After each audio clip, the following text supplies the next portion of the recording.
So, what is internet marketing and why should you care? Well, internet marketing simply entails promoting your business on the web.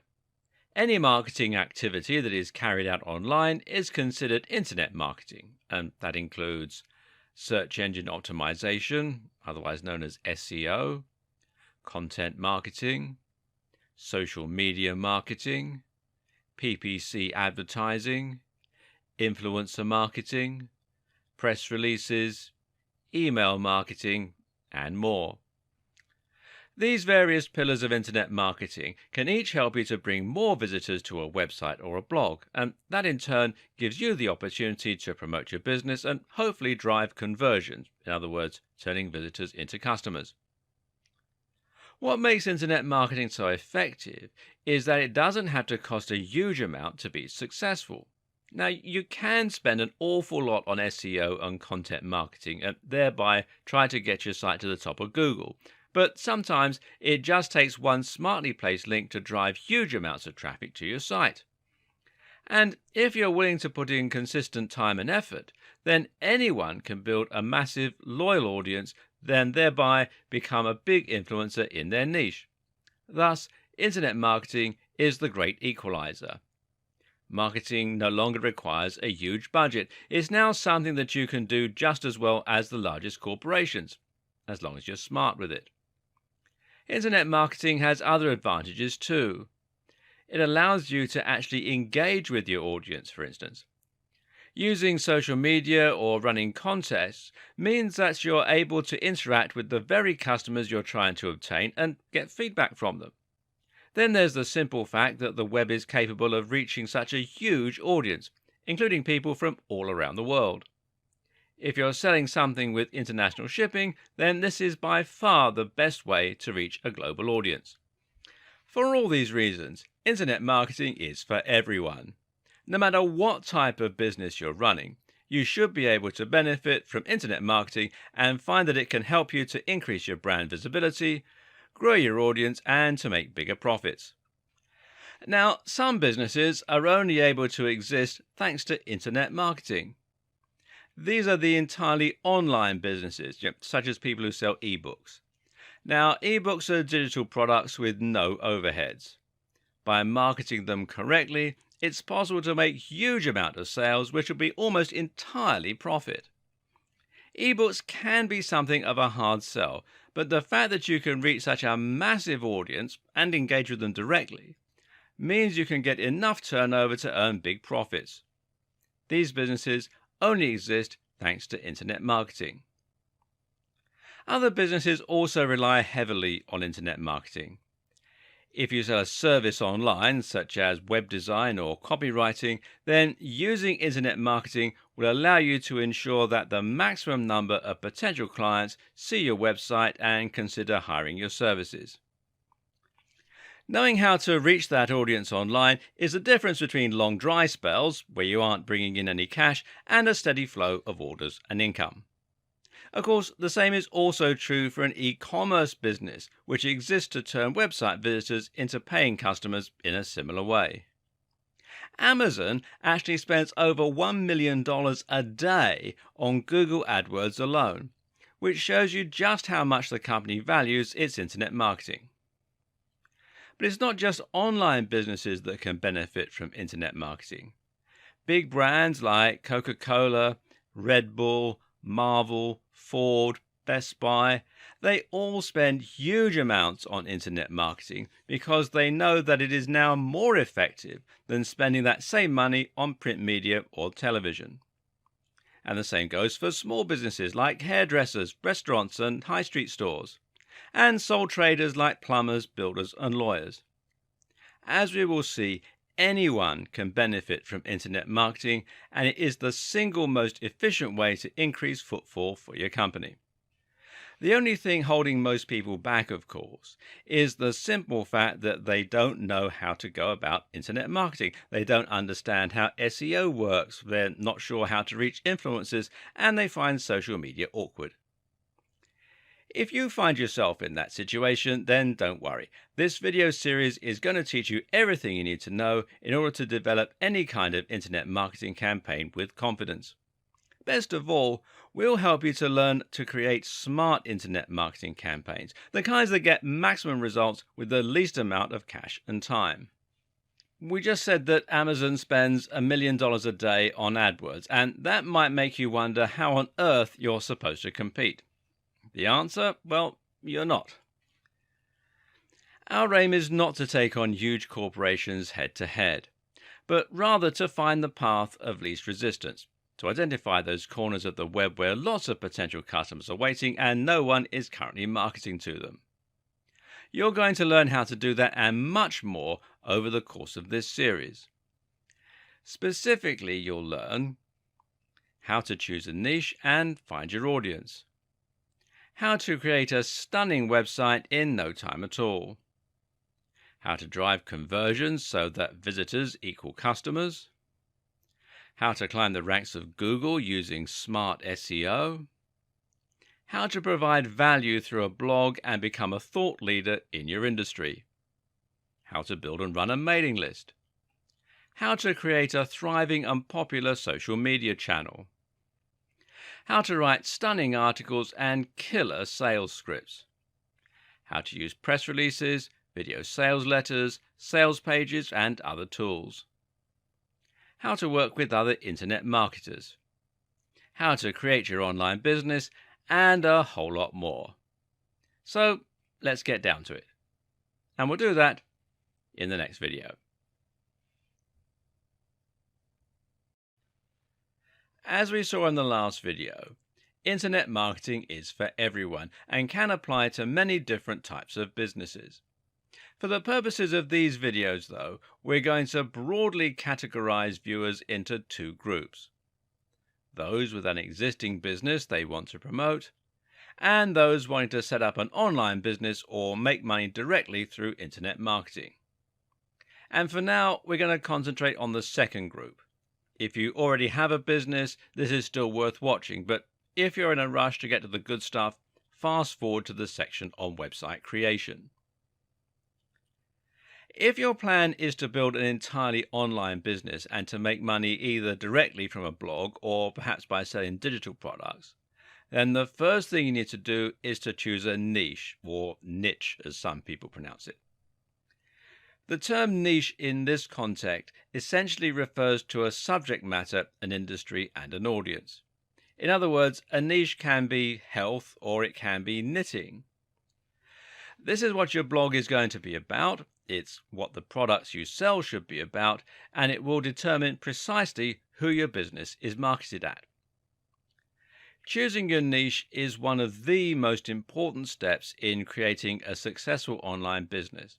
And the reason for this is that it will directly impact the amount of competition as well as the size of your audience.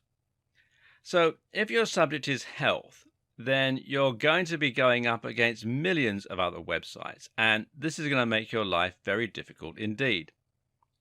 When you write a blog post on how to get abs, it's going to be incredibly difficult to get that to the top of Google, seeing as there are so many other blog posts on getting abs.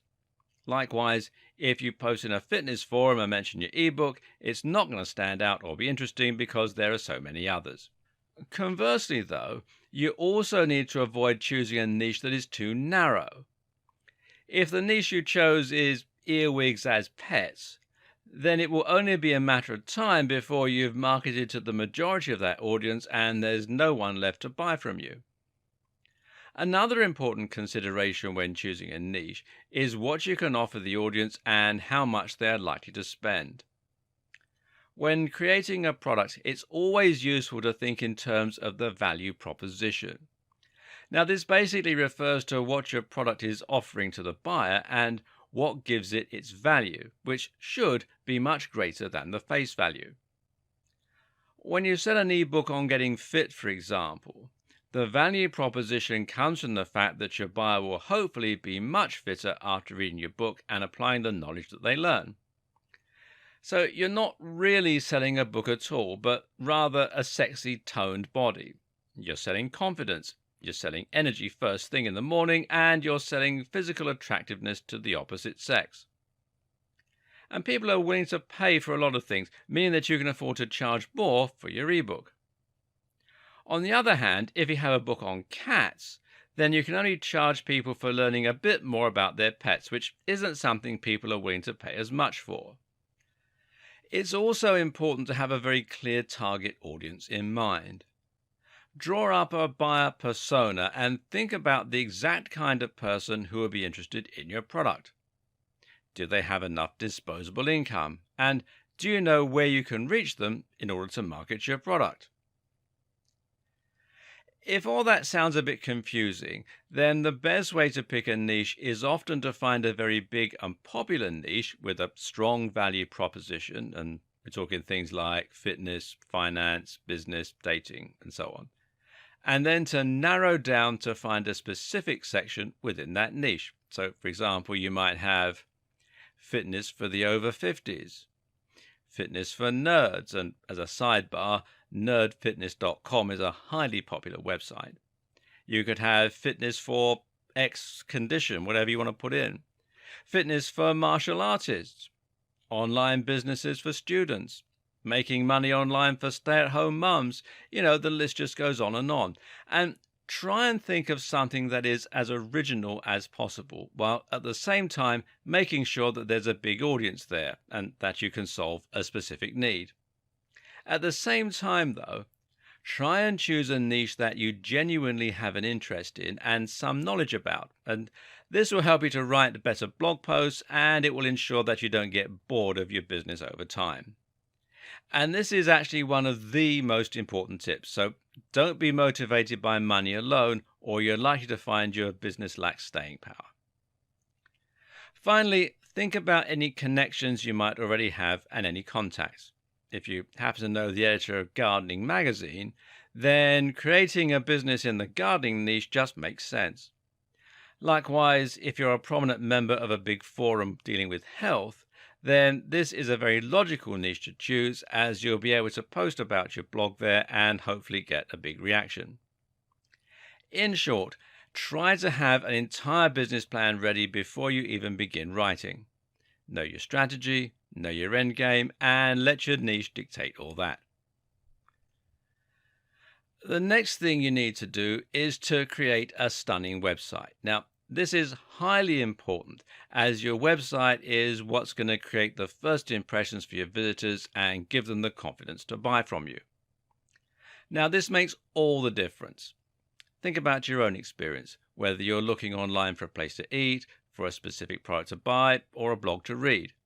If the website is well designed, then the chances are that you'll feel comfortable there. If the font is large and crisp, then it will be pleasant for people to read. If the logo is well designed and high definition, then it will create trust for your brand. If the navigation is simple and fluid, then visitors will be able to find their way around the site. And if the Buy Now button looks official and secure, then people will be much more comfortable entering their payment details. How many times have you loaded up a website to get some information or to order food, only to be immediately put off by the dated design and leave? Now, don't let this be the experience that your visitors have of your website. Make sure that it looks clean and professional, and don't accept anything that is less impressive than the very top players in your niche. If you want to be taken seriously, then that is what it takes. So, how do you go about creating such a website? Well, the good news is that these days it's very easy with WordPress. WordPress is, of course, a content management system and site building tool. You install it on your server, and this is usually available through the tools provided by your hosting provider, or you can download the files from here at wordpress.org. Be sure to come to wordpress.org, not wordpress.com. Wordpress.com is where they host the site for you. And then you'll be able to log into a backend and choose a theme and layout while adding posts and features easily. And WordPress is by far the most popular tool today for building websites, and it powers many of the biggest brands on the net. For example, some of the BBC websites run on WordPress, as do the blogs that Forbes magazine hosts, and Wired also is run by WordPress. And it's free and it has a huge number of different features. It has support from a massive online community and nearly endless customizability. In other words, there really is no reason not to use WordPress. It's a tried and tested commodity and it makes things quicker and faster for you while still resulting in a highly professional looking end product. Now, once you've installed WordPress, you should then look into adding a professional looking theme. Now, thankfully, these can also be added very simply by looking at the themes available through WordPress itself or by buying them from various theme stores. And a good one is themeforest.net. And you can see here they've got, at the time of making this video, 31,056 website templates and themes. And as you can see here, prices start at around $2, so it's well worth a visit. A professional looking theme with good customization options will generally set you back about $40. And this is a very worthwhile investment as it can make your site considerably more professional looking, help it to stay responsive so that it fits the size of the display that it's being viewed on, and generally ensure that it's polished and able to compete with those top players. You also need a great logo, which will help you to brand your business and will give you more marketing options. A good logo needs to be unique. It needs to encapsulate what your business is all about, try to communicate the value proposition if you can, and it needs to be crisp and high definition to look professional.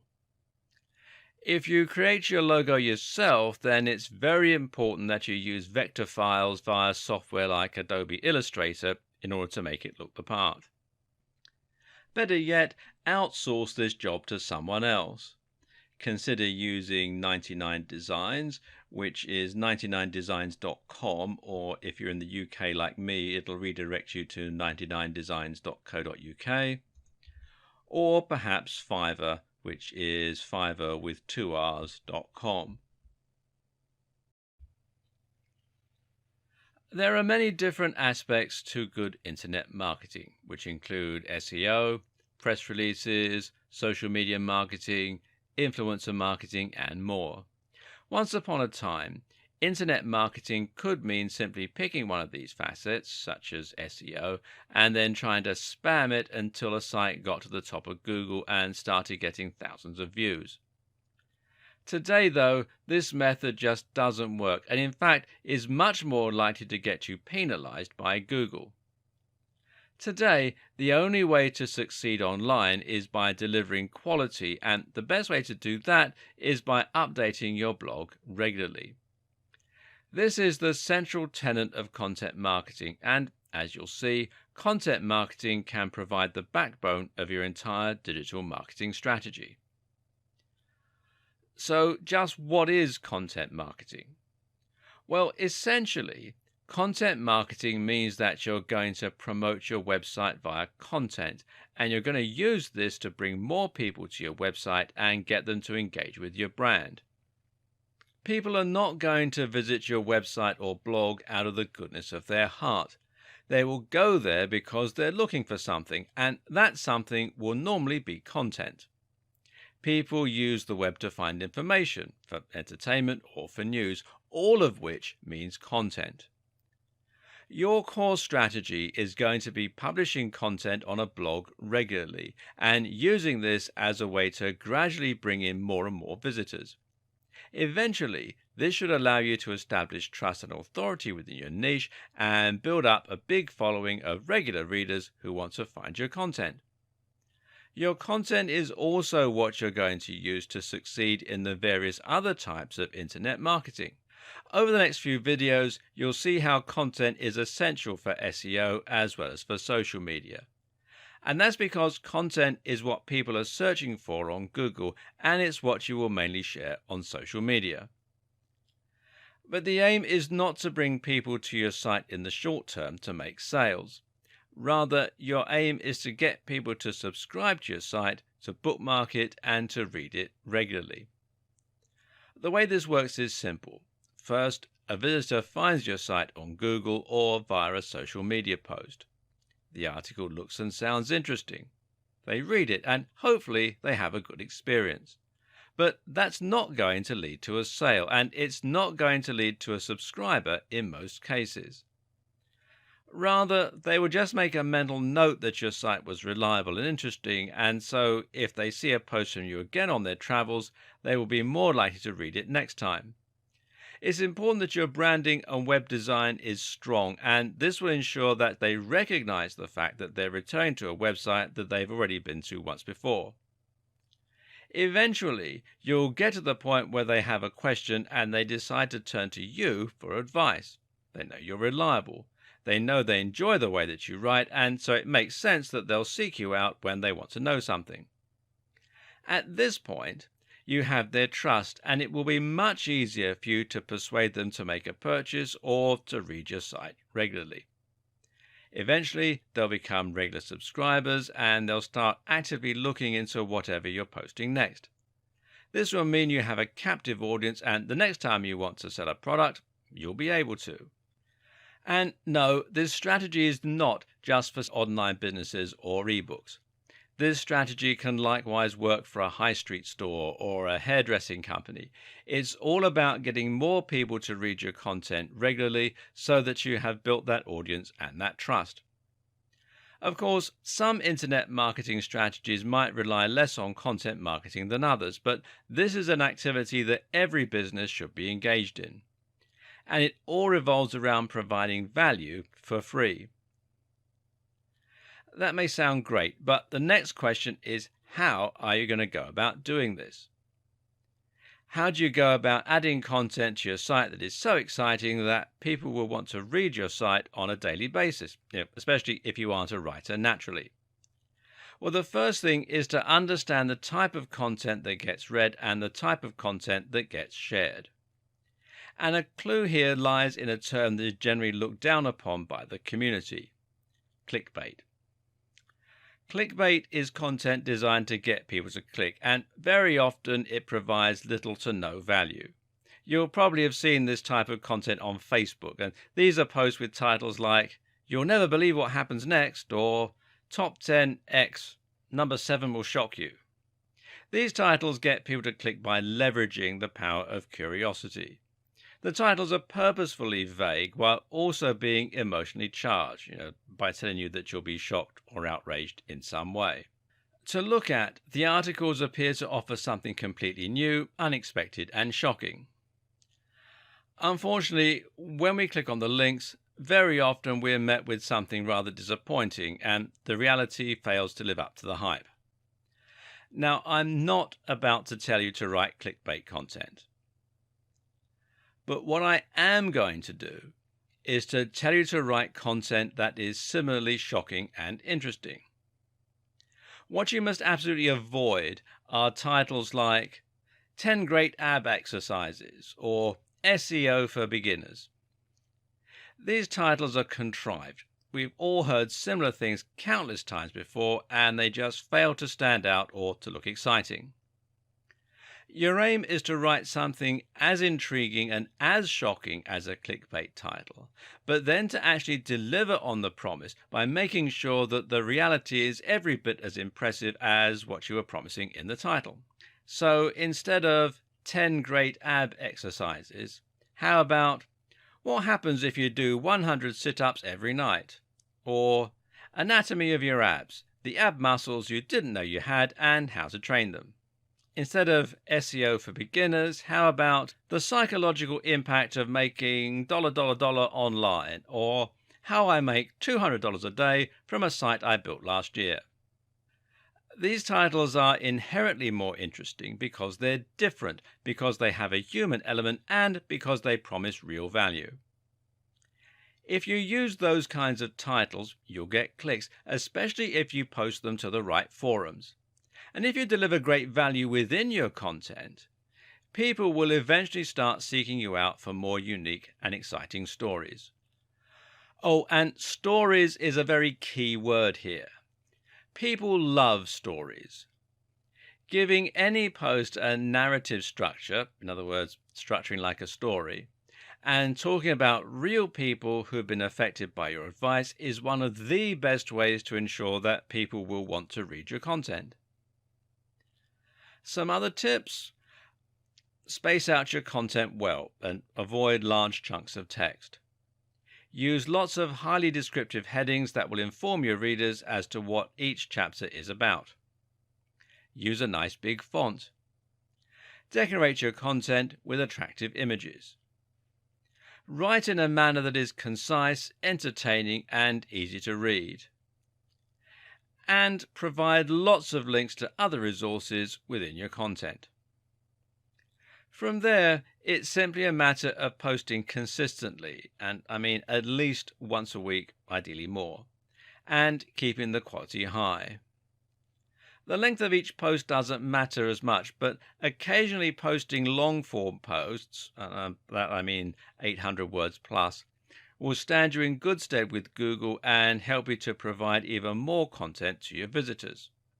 But what if you don't know how to write? What if English isn't your first language? In that case, you need to consider hiring a writer.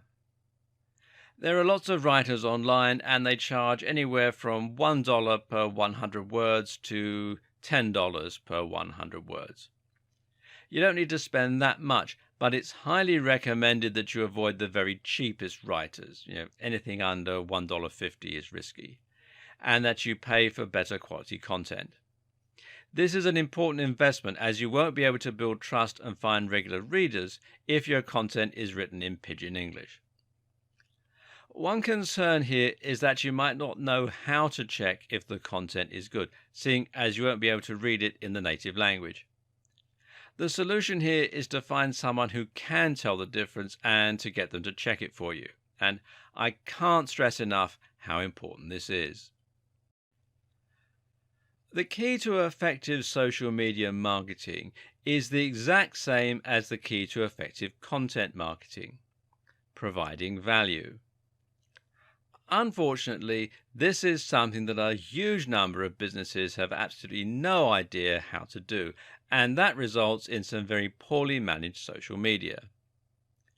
Take a look at the social media pages of your typical local B2B companies, and you'll find that they tend to post some rather uninspiring and vapid statuses and posts. You'll see things like, "Find out why our content management solution is the best in the business," and "Order our EPOS system today and start serving your customers better." Well, this is nothing but blatant self-promotion and not even interesting self-promotion. Ask yourself, why would anyone be interested in following that? What are they gaining by reading your posts? One of the single most important questions to ask when looking at your social media or your content is, would you read it? If not, then you need to do something to make it more interesting. This means your social media now needs to provide some kind of purpose for the viewer. It should be interesting, it should be entertaining, and it should be useful, or it should be inspiring. Inspiring social media can work particularly well. Take a look at Instagram and you'll find lots of accounts filled with people wearing stunning clothes, posing to show off their rippling muscles, or even just showing off their wealthy lifestyle. Then there are the travel accounts with lots of pictures of beautiful mountain ranges and sunsets. Why do these work? Well, because people see those channels and feel inspired. They live vicariously through them and enjoy daydreaming about having a life like that. They know that if they follow that account, they'll be shown many more similarly inspiring posts, and they continue to live the dream. And guess what? When you then promote a piece of clothing or an ebook on how to get fit, they listen. Examples of popular Facebook pages are things like IFL Science, which posts links to articles with some really eye-catching titles and gets tons of likes and tons of shares as a result. The best Twitter accounts are ones run by personal brands that let fans feel as though they are really getting to know them, with insights into their daily routines, with jokes, or with insider tips. Want to make a splash on Pinterest? Then how about creating a board to show off life hacks, or to demonstrate great outfit choices, or workout inspiration? The aim again is to provide real value, and the way to know if you're doing this well is to ask yourself, would people be disappointed if you stopped posting to your account? Not just your blog, but your social media channels. Your social media needs to be able to stand on its own 2 feet and be something people enjoy in its own right. That's how you gain followers and shares, and it's how you get people to visit your site and buy your products. Once again, from there the key is to post regularly and to be consistently on topic. Don't create a blog on fitness, but continuously post on social media about your love of gardening, or people will get tired and leave. How frequently should this be? Well, ideally, the more frequently you post, the better. Several times a day is generally recommended, especially since the likes of Facebook will only show each post to a small percentage of your followers. Now let's look at some more tips for getting your social media right. One thing you might be wondering is how you can provide this kind of entertaining, engaging value when you run a website about life insurance. What could you possibly do on Instagram or Pinterest that would be appropriate? Well, the answer is not to think about the service directly, but rather about the value proposition and the audience. Your aim is to post things that will be interesting to the same demographic and will be relevant, but this doesn't have to mean you only ever post directly about life insurance. One example of this might be to make an Instagram account about all the ways to spend time with your family and take care of them as a mum and dad. This has a very broad appeal, but it's also directly relevant to life insurance because, after all, life insurance is all about looking after your family once you're gone. People who want to be better mums and dads can follow your Instagram, which will be in the same spirit as your business. And once you have their ear, you can recommend life insurance policy X. Likewise, you could do something similar with a Pinterest account. How about making all this about ways to save money as a family? You could show money-saving hacks, budgeting tips, etc., and use that to promote your life insurance as the best financial option, or your website as the best place to learn about life insurance. Another important tip is to think about your audience and who they are.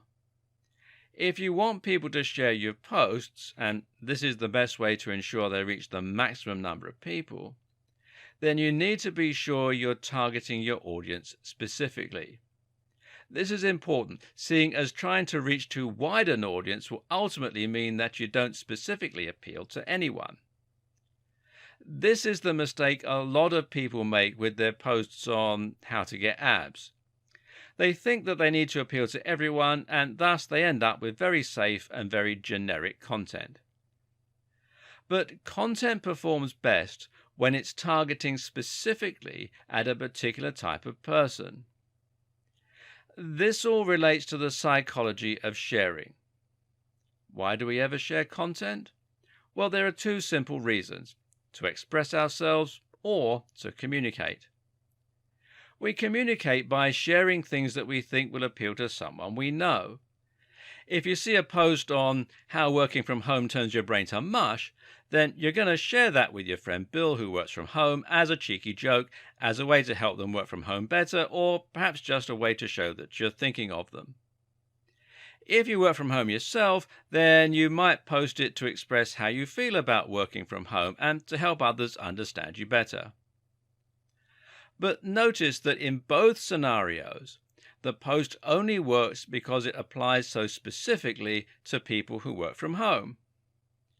While being very specific might appear to exclude potential customers, it makes it much easier for you to market to a particular type of person who is likely to buy from you. And to make this work, you need to spend some time profiling what that person is like. How old are they? What gender are they? What are their hobbies?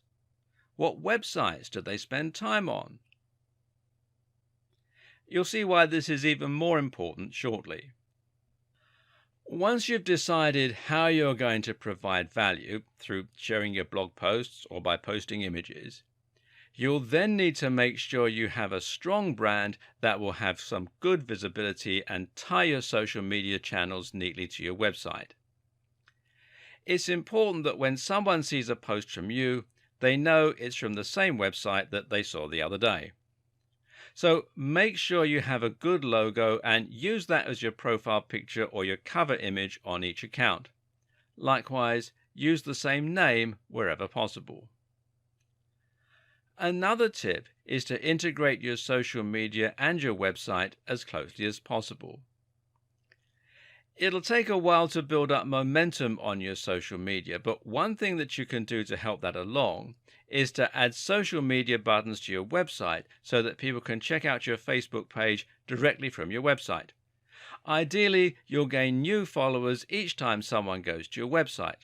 That way, they'll be more likely to see your future posts and share them, bringing in yet more visitors who can subsequently become followers. Also important is simply to ask people to follow you on social media. This is particularly effective in videos, so if you have a YouTube channel, then don't be shy to simply ask the people watching to follow you on Twitter and give them some good reasons to do so. Similarly, at the end of a blog post, why not just ask your readers to share the post with their friends using the handy sharing buttons that you provide? It's also a good idea to integrate your various different posts to save time and to ensure that you fill each channel with as much content as possible. For example, you can make it so that you post all your tweets on your Facebook page, or that each new YouTube video is automatically shared on Twitter. Don't forget that social media is still primarily a communication tool. One of the best ways to ensure people are engaged with you is to actually talk with them and to do something as simple as just following people or liking their pictures. If you've ever used Instagram, then you'll be familiar with how pleasing it is that someone has started following you, especially if they look like a professional brand. Likewise, it's great when they comment and say, "Nice pic." This will motivate you to check out their channel and, in many cases, to follow it. So just spend some time posting and, of course, be sure to actually respond to people. Running contests and surveying your audience can also be a very good way to increase engagement and to get a better idea of what your followers want to see from you. A good example of a contest is to award a follower with a free gift if you get over X number of likes. This can help you to build more shares and likes, as well as being a great way to thank your fans. Now it's time to look at one of the biggest pillars of internet marketing of all, SEO. SEO is search engine optimization, and this basically means that you're trying to get your website to show up in the search results. Of course, you're not going to be able to show up high in every search result, so this is where keywords and targeting come in. A keyword is essentially a word or phrase that people are going to search in order to find your site. When people go shopping online, they'll almost always start with Google. And when they start with Google, they will begin by searching for the thing that they want. Very often, this will mean that they search for something like "buy hats online." If you can target that precise phrase so that your page is the top result, you will not only be able to reach the right demographic, but you'll be able to target them at the precise moment they're actually planning on buying something. The same thing happens when someone looks for information. They might search for how to lose weight after Christmas, or they might search for fitness articles. Again, you can bring more people to your site and that way hopefully create more loyal followers simply by making sure your pages come up as top results for those terms. So SEO has the huge advantage of being highly targeted and allowing you to reach anyone rather than just people who are your followers or who are part of the same network as your followers. The only problem is that SEO is also arguably more complicated than the other forms of marketing we've looked at so far. It's never guaranteed. That is to say, you can spend years doing SEO or pay the very biggest SEO service in the world and still not see any improvements. Let's take a look at why that is and how to give yourself the best chance of success. In order to get to the top of Google, The aim is to try and understand how Google works, how Google decides which sites are worthwhile, and how you can manipulate those factors in order to move your site to the top. Google works using spiders or robots. These are small programs that search the web by following from one link to the next. Each time they find a new website, they add it to a giant index and will assess the subject matter and the quality of the site by looking at who is linking to the page, how the page is laid out, and what the subject of the content appears to be. If we knew precisely how Google's algorithm worked, then we could get to the top of the search results with guaranteed certainty.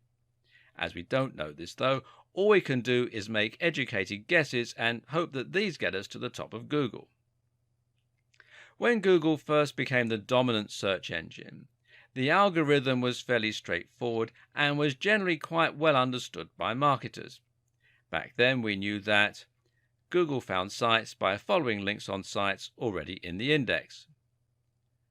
Google thought of a link as testimony. The more people link into your site, the better your site must be. Google attempted to match search terms with the content on your pages. If you repeated the same phrase often enough, you stood a better chance of ranking for that term. Back then, it was easy enough to manipulate Google into doing your bidding. All you had to do was to create a website with lots and lots of content, repeat the same keywords over and over again, and get lots of other sites to link to you. It was literally a matter of whoever worked the fastest could get to the top of Google the quickest. Unfortunately, though, this also led to some very bad practices. People would stuff keywords into their text, repeating the same few phrases over and over again. People would pay for links. People would steal content and spin it, swap words for synonyms, and generally Google's results started to become dominated by spam. So Google clamped down and introduced some smarter rules and algorithms. These updates to its system were known as Penguin and Panda and really shook up the internet marketing community. Now Google is much smarter when it comes to looking for content and now values quality over quantity to a large degree. A few examples of the changes. First off, Google will now penalize websites for keyword stuffing. A density of 1 to 2% is generally recommended. Google now prefers long-form content and will reward it. Google will penalize sites that associate with spam sites. Low-quality links are worthless. Links from established authorities mean much more. A single link from Harvard is worth 1 million links from spam sites. Google now understands synonyms and related terms and will look for you to have written around a subject. Google penalizes links that are from sites that aren't related to yours. Google clamps down hard on paid links. Google clamps down hard on stolen or reworked content. Google can now monitor how long people spend on a website or page. If your visitors are only staying for a second before leaving, Google will take this to mean that your site doesn't offer any real value and you will be penalized. This sudden change resulted in a lot of sites being removed from Google altogether, which badly hurt many businesses. As you can imagine, this caused quite a lot of outcry.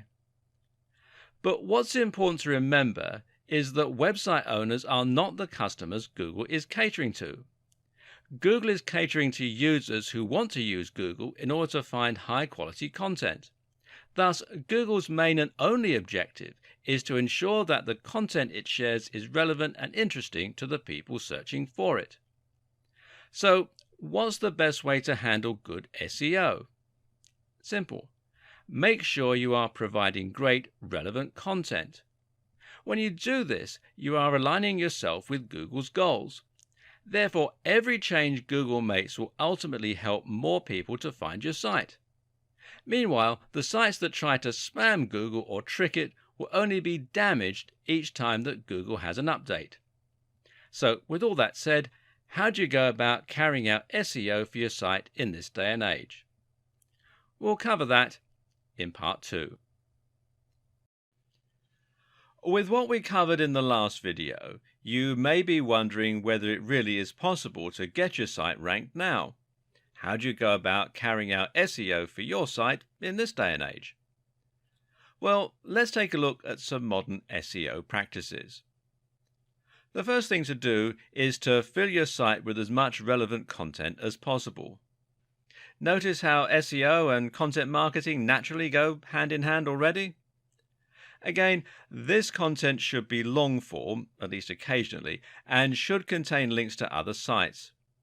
Again, the same things that make your content high quality for your readers are the things that Google wants to see. Do some keyword research to find what people are searching for and what you should try to target to get the ideal traffic to your site. You can find the volume of people searching for specific terms by using Google's keyword planner. Come here to adwords.google.com/keyword planner and then sign in using your Google ID. It's all very straightforward. Try to make sure that the terms you search for aren't too competitive, however. Otherwise, you can end up going against too many other sites and giving yourself an impossible task. As mentioned earlier, Google just doesn't like you to keep repeating the same key phrase over and over. Instead, the objective is to lace it into the content a few times as naturally as possible, while also including synonyms and related terminology. This should happen naturally and it should never distract the reader. From here, you can go about building links from high-quality, relevant sites. These are certain sites that Google already trusts, and you can spot these by looking at which ones are already at the top of Google and which ones are featured in Google News. Google also likes big recognized brands, and it likes .edu and .org domains.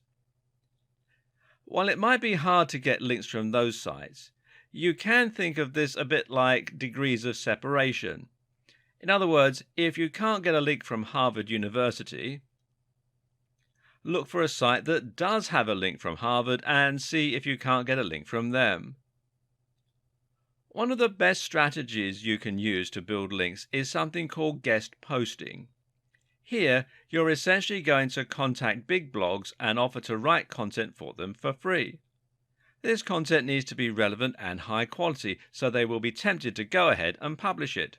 Rather than charging for your writing, what you then do is make it part of the deal that you will get a link back to your website within the body of the text.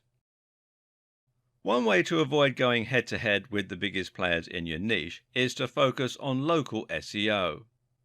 Local SEO is simply SEO that places local keywords front and center. So if you live in Santa Monica and you run a hairdresser, then you would try to rank for Santa Monica hairdresser, and you would build links from other local companies.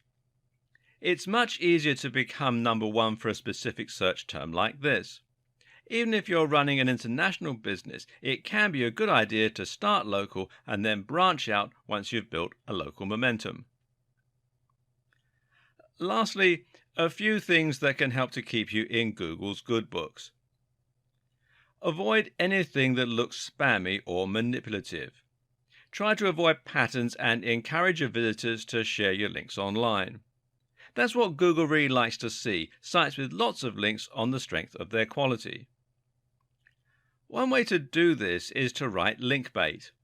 This is content that is so useful, so interesting, or so shocking that other people want to link to it and include it in their debates or share it with friends. When creating your links, avoid trying to use only your keywords in the anchor text. Sometimes the best anchor is just click here or this article. Again, it looks more organic and natural and means Google won't think that you're paying for your links. Now, don't try and trick Google. Just create high quality content for your readers while keeping Google's algorithms in the back of your mind. One of the great things about SEO is that once you've climbed to the top, it doesn't have to cost you all that much to stay there. The problem is it can take an awfully long time to get to that point. PPC, meanwhile, offers you the precise opposite strengths and weaknesses. PPC stands for pay-per-click and is the main form of advertising online. Pay-per-click essentially means that as an advertiser, you only get charged each time somebody actually clicks on one of your adverts. So, in other words, it doesn't cost you anything to have your advert published on a website. If no one ever clicks on it, you'll never pay a cent. But each time someone does click on it, you'll be charged X amount of money. This has a lot of handy advantages, as do many of the other features of PPC. So let's dive in and take a closer look. So how much exactly do you pay for each click? And where will your ads show? What's the best way to make the most money from it? Well, essentially, you get to decide precisely how much you want to pay for each click. The caveat is, the less you pay, the less your advert will get seen. That's because ads are shown based on a bidding system. Whenever a space becomes live, all of the relevant ads will be compared and the one that pays the highest will get shown. That means you can get clicks for 1 cent if you're in a niche with zero competition, but for a much more competitive industry, you can end up paying as much as $5 per click. The good news is you only pay the amount you need to beat the next highest competition. So if your maximum bid is $5, but there's only one competitor who's paying $1, you'll get the ad for $1.01. As well as setting how much you're willing to pay, which is known as your minimum bid, you can also set how much you're willing to pay per week or per month. This is your budget, and by setting this, you can ensure that you never spend more cash than you have. The great thing about this system is it means you can actually guarantee ROI for your business. You do this by calculating how much it's going to cost you to bring each new visitor to your site, which will be equal to your CPC, or cost per click. You then look at your conversion rate, in other words, what percentage of new visitors become paying customers, and then you compare these numbers. So if 1 in every 100 visitors buys something from you, in other words, a 1% conversion rate, and your product earns you $50 per sale, that means each visitor is worth $50 divided by 100, or 50 cents. As long as you're paying less than that per click, you should earn profit from the campaign. This also means you'll need a daily budget of a certain amount in order to see daily returns. There is another great benefit to PPC advertising too. It allows you to target specific types of visitors very precisely.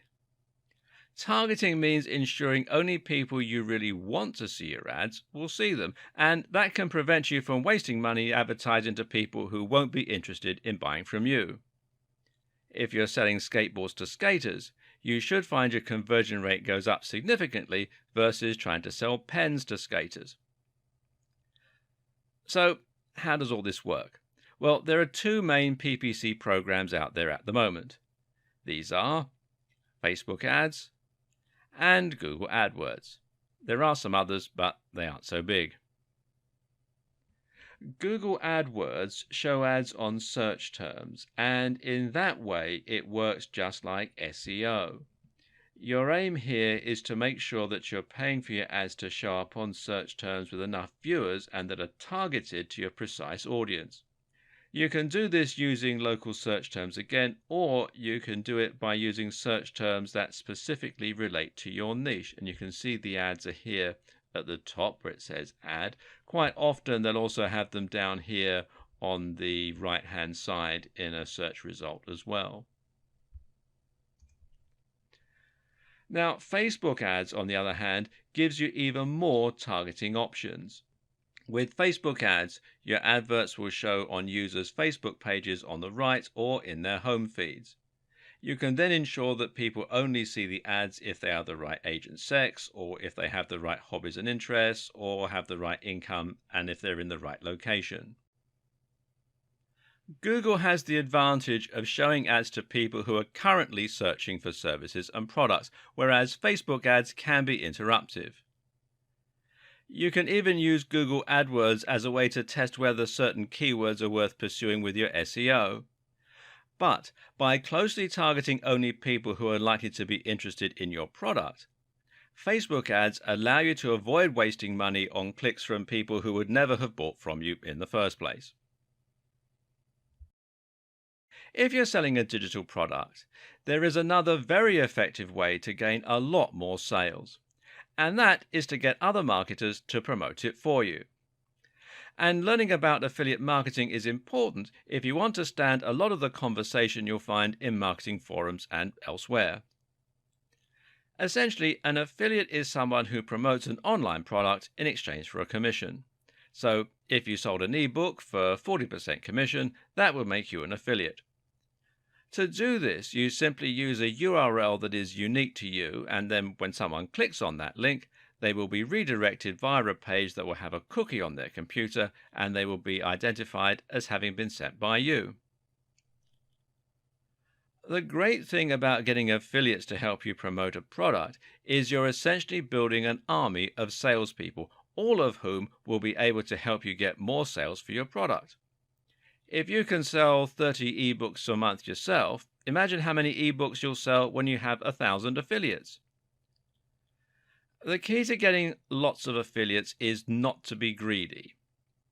Create a great product you know will sell well and that affiliates will believe in too, and then be willing to give away a good proportion of your profits, over 50% ideally. You can then look for affiliates by listing your product on affiliate networks like JVZoo, which is jvzoo.com, ClickBank, which is clickbank.com, or CJ Affiliate by Conversant. This used to be called Commission Junction, and you can find them at cj.com. Making money as an affiliate is also a very important strategy for internet marketers. Internet marketers make money by promoting the products of other creators. This allows them to make big money without having to invest lots of time or effort into creating their own products.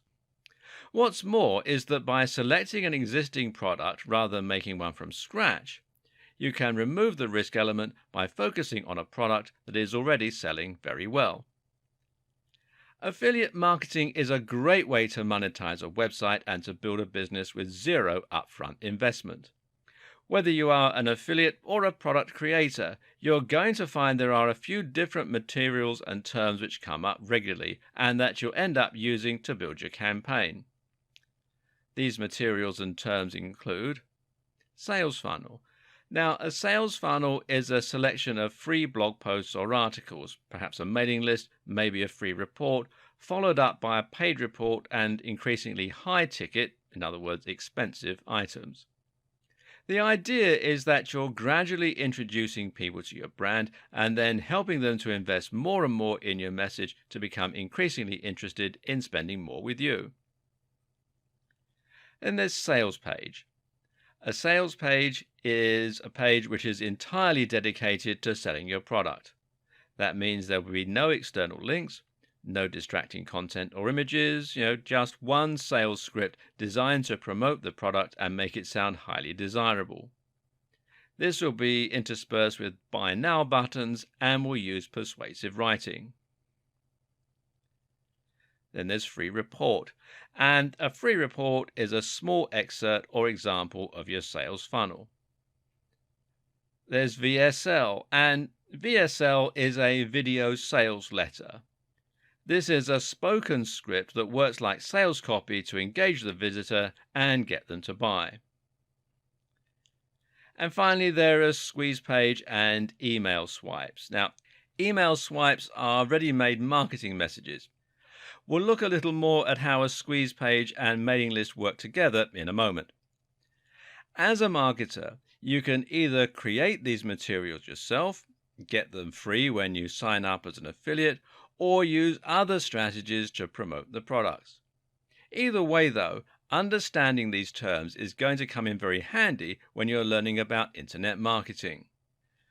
It's worth understanding this concept as, like I said, it comes up a lot in forums and online communities. In fact, for many people, internet marketing and affiliate marketing are somewhat inseparable.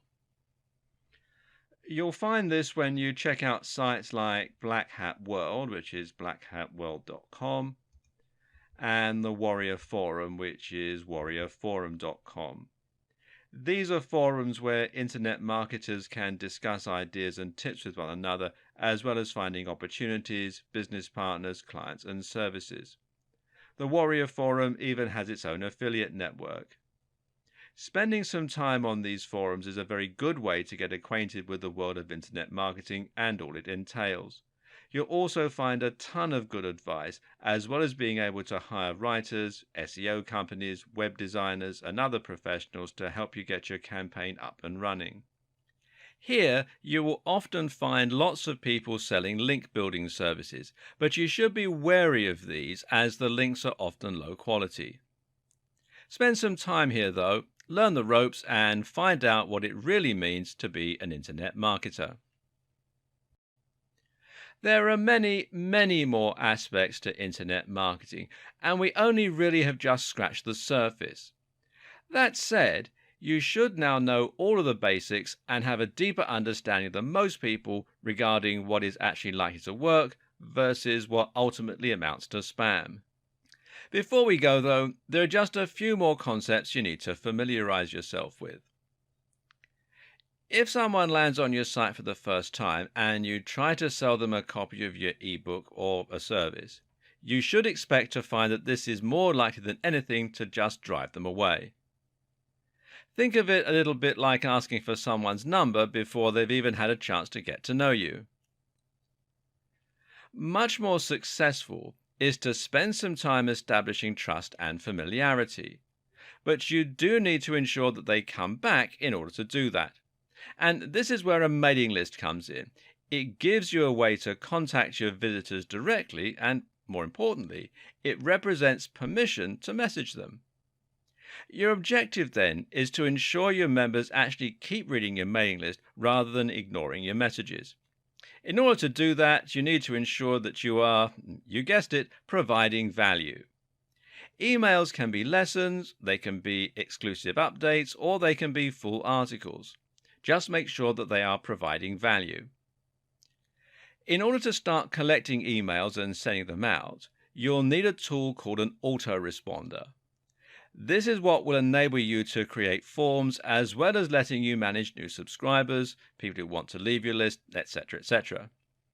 Good examples of autoresponder services include Aweber, which you can find here at aweber.com, GetResponse, which is getresponse.co.uk in the UK and getresponse.com everywhere else, and mailchimp.com. Don't ignore this aspect of your marketing. Many gurus suggest that this is the most effective tool in your arsenal. Press releases are short documents you send out to big bloggers and websites. The idea is to make your website or your product sound like news so that they will consider writing about it. The mistake a lot of marketers make is to think they can just promote their product and that the news outlet is going to be happy to write about it and essentially provide them with free exposure. Now, this is not how it works. Like you, magazines and websites are predominantly interested in providing value to their readers, so they'll only tell you a story if it's genuinely interesting or exciting. So ask yourself, how can you make your brand something people will be interested in reading about? A publicity stunt is one answer. Doing something completely unique is another. Rather than targeting big blogs, though, why not consider targeting the smaller influencers? These are individual bloggers, YouTubers, social media stars and the like who have thousands or even millions of followers. If you can convince them to give you a shout out, you can sponsor them to do this, give them something for free or exchange favors, then that can give you instant access to a gigantic audience and potentially transform your business overnight. Finally, no matter what strategies you're using in your internet marketing campaign, it is absolutely essential that you are regularly checking your stats and analytics to ensure that you're actually making progress. Look at how many visitors you're getting daily, Look at which activities are bringing you the most customers and use this information to hone and improve your campaign over time. There are several different tools that you can use to do all this, but by far the most popular and capable is Google Analytics. If you're serious about internet marketing, then the two of you need to get acquainted. This video series has thrown a lot of information at you all at once, and there's still more to learn. Unfortunately, that's the nature of the beast. Internet marketing is a huge subject, and you will never have learned everything. Moreover, it's also a subject that is continually changing and evolving, so you'll never know absolutely everything that there is to know.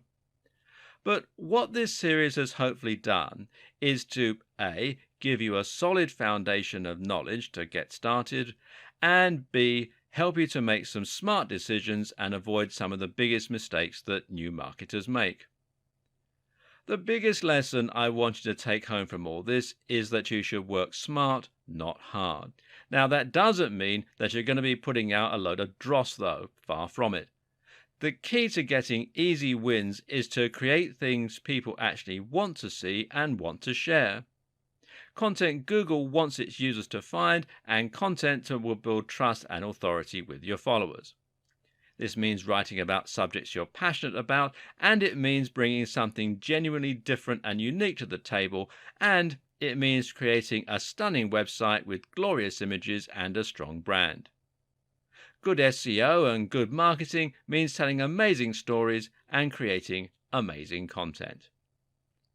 And I wish you every success.